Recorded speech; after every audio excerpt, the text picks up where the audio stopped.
ನಿಮಗೆ ಯಾರು ಪ್ರಧಾನಮಂತ್ರಿ ಆದ್ರೆ ಉತ್ತಮ ದೇಶಕ್ಕೆ ಅಭಿವೃದ್ಧಿ ಹೊಂದುತ್ತೆ ಯಾರು ಅಂತ ಪ್ರಧಾನಮಂತ್ರಿ ಆಗ್ಬೇಕು ಅಂದ್ರೆ ನರೇಂದ್ರ ಮೋದಿ ಅವರೇ ಪ್ರಧಾನಮಂತ್ರಿ ಆಗ್ಬೇಕು. ಕಾರಣ ಏನು? ಕಾರಣ ಏನು ಅಂದ್ರೆ ಅವರ ಒಂದು ನಿಷ್ಠೆ, ಪ್ರಾಮಾಣಿಕತೆ, ದೇಶಭಕ್ತಿ. ಅದಕ್ಕೋಸ್ಕರ ನಾವು ನರೇಂದ್ರ ಮೋದಿ ಅವರನ್ನೇ ಪ್ರಧಾನಮಂತ್ರಿಯಾಗಿ ಆಯ್ಕೆ ಮಾಡ್ಲಿಕ್ಕೆ ಇಷ್ಟಪಡ್ತೀವಿ. ನಾನೇ ಅಂತಲ್ಲ, ಈ ದೇಶದ ಪ್ರತಿಯೊಬ್ಬ ಪ್ರಜೆನೂ ಕೂಡ ನರೇಂದ್ರ ಮೋದಿ ಅವರನ್ನ ನಾಯಕರನ್ನ ಸ್ವೀಕರಿಸಬೇಕು. ಯಾಕೆ ಅಂತ ಕೇಳಿ, ನರೇಂದ್ರ ಮೋದಿ ಅವರೇ ನಮ್ ದೊಡ್ಡಪ್ಪ ಅಲ್ಲ, ಚಿಕ್ಕಪ್ಪ ಅಲ್ಲ, ಅಥವಾ ನನಗೇನು ಅವ್ರ ಸಂಬಂಧ ಅಲ್ಲ. ಅವರು ನಮ್ಮ ಜಾತಿನೂ ಅಲ್ಲ. ನಮಗೆ ಬೇಕಾರದು ಇಲ್ಲಿ ಜಾತಿ ಧರ್ಮ ಅಲ್ಲ, ಒಬ್ಬ ಶ್ರೇಷ್ಠ ನಾಯಕ. ಅಂತ ಒಬ್ಬ ನಾಯಕ ಈ 75 ವರ್ಷ ಆದ್ಮೇಲೆ ನಮ್ಗೊಬ್ಬ ಸಿಕ್ಕಿದ್ದಾರೆ. ಅವ್ರನ್ನ ಕಾಪಾಡ್ಕೊಂಡ್ರೆ ಪ್ರತಿಯೊಬ್ಬ ಭಾರತೀಯನ ಕರ್ತವ್ಯ. ಯಾಕೆ ಅಂತ ನೀವು ನನ್ನ ಪ್ರಶ್ನೆ ಮಾಡಬಹುದು. ನಾನು ಹೇಳ್ತೀನಿ, ದಯಮಾಡಿ ಅರ್ಥ ಮಾಡಿ. ಯಾರು ಅನ್ಎಜುಕೇಟೆಡ್ಸ್ ಯಾರು ಇಲ್ಲ ಇಲ್ಲಿ, ಎಲ್ಲರೂ ಎಜುಕೇಟೆಡ್ಸ್, ಎಲ್ಲರೂ ಬುದ್ಧಿವಂತ. ದಯವಿಟ್ಟು ಒಂದೇ ಒಂದು ಸೆಕೆಂಡ್ ಕುಂತ್ಕೊಂಡು ಯೋಚನೆ ಮಾಡಿ. 75 ವರ್ಷದ ಭಾರತದ ರಾಜಕಾರಣ ಇತಿಹಾಸದಲ್ಲಿ ಏನ್ ನಡೆದಿದೆ, ಈ 5 ವರ್ಷದ ರಾಜಕಾರಣ ಇತಿಹಾಸದಲ್ಲಿ ಏನ್ ನಡೀತಾ ಇದೆ ಅಂತ ದಯವಿಟ್ಟು ಯೋಚನೆ ಮಾಡಿ. ನರೇಂದ್ರ ಮೋದಿ ಅವರು ಅವ್ರ ಹೆಂಡತಿ ಮಕ್ಕಳಿಗೋಸ್ಕರ, ಅವ್ರ ಅಣ್ಣ ತಮ್ಮರಿಗೋಸ್ಕರ, ಅವ್ರ ಅಕ್ಕ ತಂಗಿದಿರಿಗೋಸ್ಕರ ರಾಜಕಾರಣ ಮಾಡ್ತಾ ಇಲ್ಲ. ಇಡೀ 120 ಕೋಟಿ 135 ಕೋಟಿ ಜನನು ಕೂಡ ಅವ್ರ ಕುಟುಂಬ ಅಂತ ತಿಳ್ಕೊಂಡು ರಾಜಕಾರಣವನ್ನು ಮಾಡ್ತಾ ಇದ್ದಾರೆ. ಅಂತ ವ್ಯಕ್ತಿಗೋಸ್ಕರ ನಾವು ಸಪೋರ್ಟ್ ಮಾಡ್ತಾ ಇದೀವಿ ಅಷ್ಟೇ. ನಮ್ಗೆ ಯಾವುದೇ ರೀತಿ ವೈಯಕ್ತಿಕವಾದಂತ ಹಿತಾಸಕ್ತಿಗಳಿಲ್ಲ. ನಾವು ಯಾವತ್ತೂ ಕೂಡ ಸರ್ಕಾರದ ಮುಂದೆ ಏನಕ್ಕೂ ಕೈ ಚಾಟ್ ನಿಂತಿಲ್ಲ. ಇನ್ಕ್ಲೂಡ್ ಇವತ್ತು ನನ್ನ ಲೈಫ್ ನಾನು ಯಾವತ್ತೂ ಸರ್ಕಾರ ಏನು ಉಪಯೋಗ ತಗೊಂಡಿಲ್ಲ. ನಮ್ಮ ಉದ್ದೇಶ ಒಂದೇ, ಈ ದೇಶ ಬೆಳಿಬೇಕು, ಈ ದೇಶ ಅಭಿವೃದ್ಧಿ ಆಗಬೇಕು, ಈ ದೇಶಕ್ಕೆ ವಿಶ್ವ ಮಟ್ಟದಲ್ಲಿ ಒಂದು ಸ್ಥಾನಮಾನ ಸಿಗಬೇಕು ಅಂತ ಒಂದು ಪ್ರಯತ್ನವನ್ನು ನರೇಂದ್ರ ಮೋದಿ ಅವರು ಮಾಡ್ತಾ ಇದ್ದಾರೆ. ದಯಮಾಡಿ ಎಲ್ಲರೂ ಸಪೋರ್ಟ್ ಮಾಡಿ. ಈ 5 ವರ್ಷದಲ್ಲಿ ಪ್ರಧಾನಮಂತ್ರಿಯವರ ಆಡಳಿತ ಜನಗಳಿಗೆ ಯಾವ ತರ ಮುಟ್ಟಿದೆ, ಯಾವ ತರ ಅನ್ಸುತ್ತೆ ಅವ್ರಿಗೆ? ನಿಮ್ಮ ಭಾವನೆ ಏನಾಗ್ತದೆ ಅಂದ್ರೆ, ಜನಗಳಿಗೆ ಮಿಸ್ಗೈಡ್ ಮಾಡೋರೆ ಜಾಸ್ತಿ ಆಗ್ಬಿಟ್ಟಿದ್ದಾರೆ. ಯಾಕಂತಂದ್ರೆ ನರೇಂದ್ರ ಮೋದಿ ಅವರ ಉದ್ದೇಶ ಈಗ ಡಿಜಿಟಲ್ ಇಂಡಿಯಾ ಅಂತ ಮಾಡಿದ್ರು. ಅಂದ್ರೆ ಏನು ಡಿಜಿಟಲ್ ಇಂಡಿಯಾ ಅಂದ್ರೆ, ಬ್ಯಾಂಕಿಂಗ್ ಟು ಬ್ಯಾಂಕಿಂಗ್, ನೆಟ್, ಪ್ರತಿಯೊಬ್ಬ ವ್ಯಕ್ತಿಯೂ ಕೂಡ ಒಂದು ಸಮಾಧಾನ ಇಟ್ಕೊಂಡು ಎಲ್ಲಾ ವಿಷಯಗಳು ಮುಟ್ಟಬೇಕು. ಅದಕ್ಕೆ ನೆಟ್ ಇವತ್ತು ಎಲ್ಲರೂ ಕೂಡ ಆಂಡ್ರಾಯ್ಡ್ ಮೊಬೈಲ್ ಯೂಸ್ ಮಾಡ್ತಾರೆ. ಅದನ್ನ ನೆಟ್ ಪ್ಯಾಕ್ ಸಿಗುತ್ತೆ, ತುಂಬಾ ಕಡಿಮೆ ಕಾಸ್ಟ್ ಅಲ್ಲಿ ನೆಟ್ ಪ್ಯಾಕ್ ಸಿಗುತ್ತೆ, ಪ್ರತಿಯೊಬ್ರು ಯೂಸ್ ಮಾಡ್ತಾರೆ, ವಿಷಯಗಳನ್ನ ತಿಳ್ಕೊಂತಾರೆ.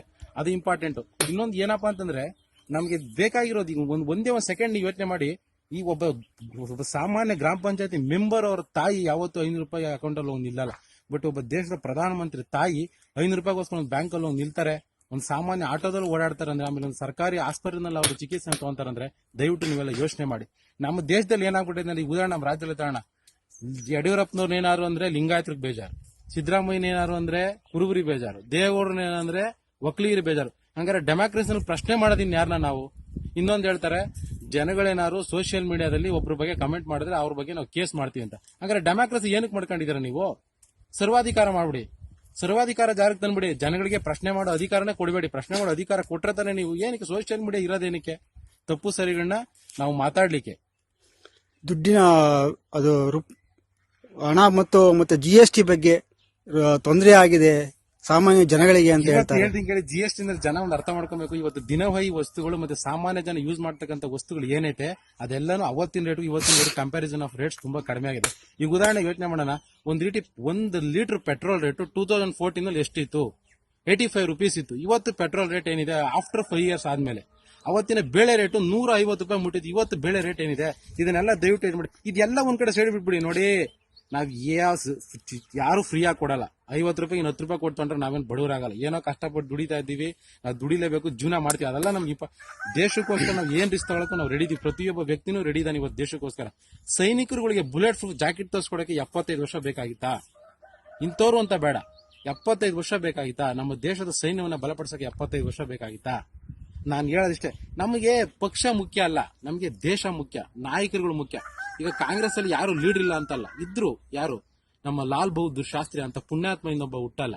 ಅದಾದ್ಮೇಲೆ ನಮ್ಮ ವಾಜಪೇಯಿ ಅವರು, ಅದಾದ್ಮೇಲೆ ನಮ್ಮ ನರೇಂದ್ರ ಮೋದಿ ಅವರು, ಅದಾದ್ಮೇಲೆ ನಮ್ಮ APJ ಅಬ್ದುಲ್ ಕಲಾಂ ಅವರು, ಅದಾದ್ಮೇಲೆ ನಮ್ಮ ಕರ್ನಾಟಕದಲ್ಲಿ ಫರ್ನಾಂಡಿಸ್ ಅವರು. ಅಂತ ವ್ಯಕ್ತಿತ್ವಗಳು ನಮಗೆ ಬೇಕು, ಅಂತ ವ್ಯಕ್ತಿಗಳನ್ನ ಬೇಕು. ಆ ವ್ಯಕ್ತಿಯನ್ನ ಉಳಿಸ್ಕೊಳ್ಳಿ. ಉದಾಹರಣೆಗೆ ಆದಿತ್ಯನಾಥ್ ಯೋಗಿ, ಇವತ್ತು ಅವ್ರ ಸಿಸ್ಟರು ಒಂದು ಜೋಪಡಿ ಮನೆಯಲ್ಲಿ ಜೀವನ ಮಾಡ್ತಾರೆ. ಒಬ್ಬ ಮುಖ್ಯಮಂತ್ರಿಯ ಅಕ್ಕ ಒಂದು ಜೋಪಡಿ ಮನೆಯಲ್ಲಿ ಜೀವನ ಮಾಡ್ತಾರಂದ್ರೆ, ಒಬ್ಬ ಪ್ರಧಾನಮಂತ್ರಿಯ ತಾಯಿ ಒಂದು ಸೀಟ್ ಮನೆಯಲ್ಲಿ ಜೀವನ ಮಾಡ್ತಾರ, ಅವ್ರ ಅಣ್ತಂದಿರು ಒಂದು ಗುಮಾಸ್ತನ ಕೆಲಸ ಮಾಡ್ತಾರಂದ್ರೆ ಅವ್ರ ಎಂತ ನಿಷ್ಠಾವಂತ ನಾಯಕರು. ಇನ್ನೆಂತ ನಾಯಕತ್ವ ನಿಮಗ್ ಬೇಕು? ಇಂಥ ನಾಯಕರನ್ನು ನೀವು ಪ್ರಶ್ನೆ ಮಾಡ್ತೀರಾ, ಅಕ್ಸೆಪ್ಟ್ ಮಾಡ್ಕೊಳಕ್ ನೀವು ರೆಡಿ ಇಲ್ಲ ಅಂದ್ರೆ ಇನ್ನೆಂತ ನಾಯಕರನ್ನ ನೀವು ತರ್ತೀರಾ? ಇನ್ನೆಂತ ನಾಯಕರನ್ನ ನೀವು ಅಕ್ಸೆಪ್ಟ್ ಮಾಡ್ಕೊಳಕ್ ರೆಡಿ ಇದ್ದೀರಾ? ದಯವಿಟ್ಟು ಯೋಚನೆ ಮಾಡಿ. ನನ್ನ ವೈಯಕ್ತಿಕಕ್ಕಾಗಲಿ ಅಥವಾ ನಾನು ಬಿಜೆಪಿ ಪಕ್ಷದ ಕಾರ್ಯಕರ್ತ ಅಲ್ಲ, ನಾನು ಬಿಜೆಪಿ ಪರವಾಗಿ ಮಾತಾಡ್ತಾ ಇಲ್ಲ. ನಮಗೆ ಪಕ್ಷ ಅಲ್ಲ ಇಂಪಾರ್ಟೆಂಟ್, ನಮಗೆ ದೇಶ ಇಂಪಾರ್ಟೆಂಟ್. ಆ ದೇಶ ಬೆಳೆದಕ್ಕೆ ನರೇಂದ್ರ ಮೋದಿ ದಯವಿಟ್ಟು ಅನಿವಾರ್ಯ. ಎಲ್ಲರೂ ಕೂಡ ದಯಮಾಡಿ ಈ ಸಲ MP ಎಲೆಕ್ಷನ್ ಅಲ್ಲಿ ನರೇಂದ್ರ ಮೋದಿಯನ್ನ, ಒಂದು ನಾಯಿ ನಿಂತ್ಕೊಂಡ್ರು ಕೂಡ ನರೇಂದ್ರ ಮೋದಿ ಅವ್ರ ಮುಖ ನೋಡಿ ವೋಟ್ ಹಾಕಿ.